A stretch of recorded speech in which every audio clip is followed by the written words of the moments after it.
The night was a cloak, strewn with glistening stars that hung like distant, watchful eyes across the darkened sky.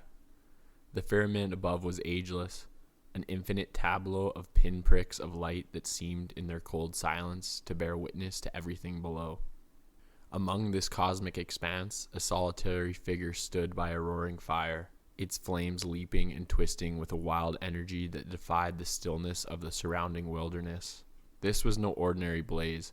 It crackled with an almost sentient restlessness, casting tendrils of chaotic light that danced and curled against the darkness like ancient spirits set free.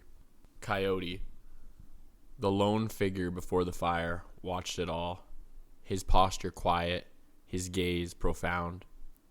He was draped in shadow and flame alike, his outline flickering and reforming with each chaotic wave of the firelight.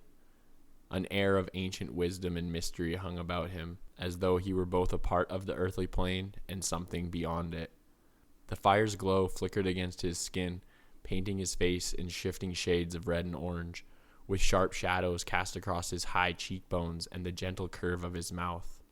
For a moment he looked ethereal, as if he might dissolve into the night like the smoke swirling up from the flames. He lifted his gaze, his eyes drawn toward the stars, and a distant smile tugged at his lips.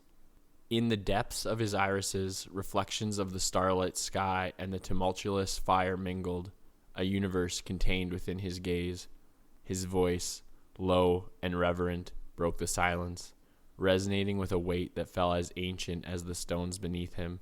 "A message in the stars," he murmured, his tone one of profound wonder. The words lingered in the air, caught in the gentle sway of the night wind.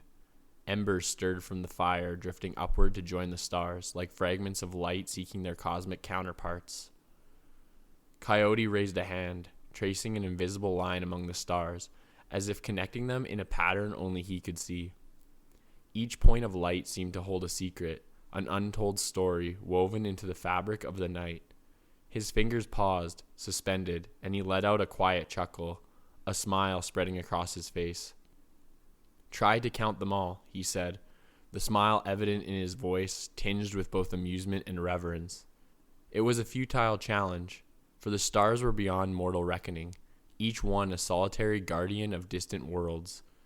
And yet he found comfort in the attempt, as if by trying to number the stars, he could draw closer to their mystery. His gaze dropped, and he became lost in thought, his smile fading into a pensive line. The night pressed around him, cool and solemn, and he could feel the heartbeat of the earth beneath his feet, a rhythm ancient and enduring, resonating through stone and soil. He drew a slow breath, his voice softening, his words taking on a wistful edge.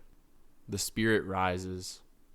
The fire seemed to respond, leaping higher with a sudden burst of energy, casting his face in stark relief.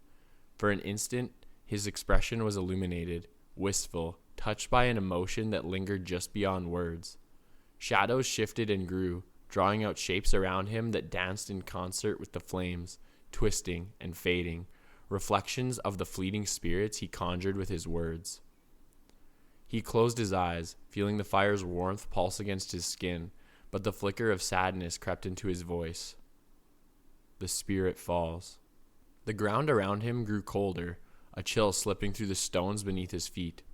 He felt it seep into him, a reminder of the vastness, of the rise and fall of all things, of life's inevitable ebb.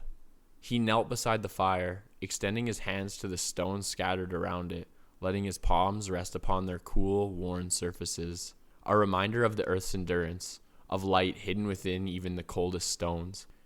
He spoke again, his voice tinged with awe, his eyes fixed on the stones as if they held a truth he was only beginning to understand. The vastness of light shines onto every stone. The fire's light caught the rough surfaces of the rocks, each one glimmering faintly, bathed in hues of orange and red. The effect was almost hypnotic, a steady pulse that matched the beat of his own heart, as though the stories themselves were alive, bearing witness to the night, to the stars, to the endless cycle of life and death.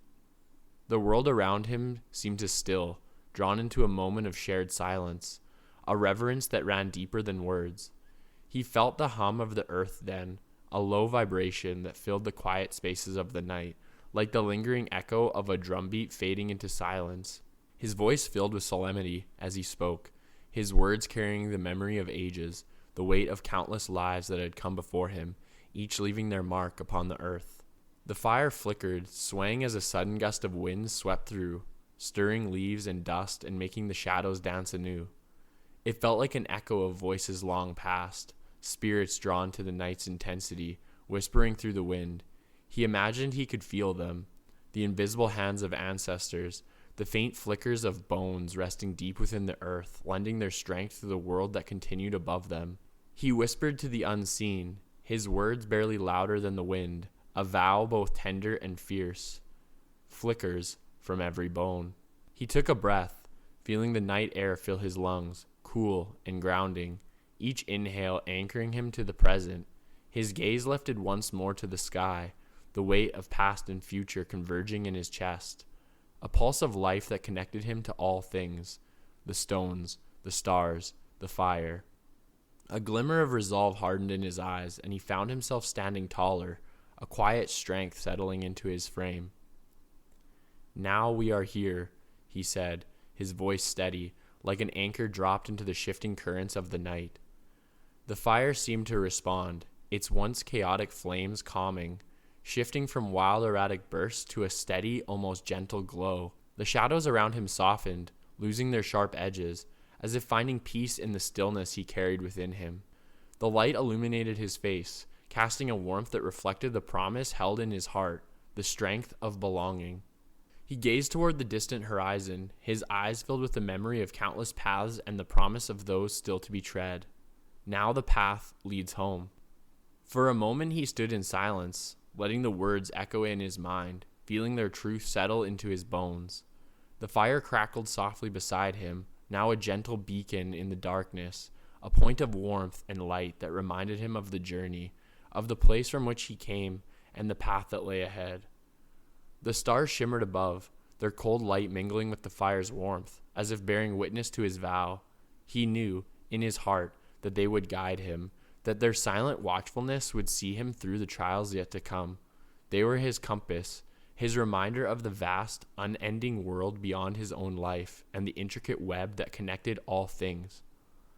And so he stood, Coyote, alone but not lonely, a figure carved from light and shadow, his heart intertwined with the earth, his spirit bound to the stars. The fire at his feet burned on, steady and true, a small yet mighty flame against the vastness of night, a light to guide him forward through uncertainty to wherever the road may go.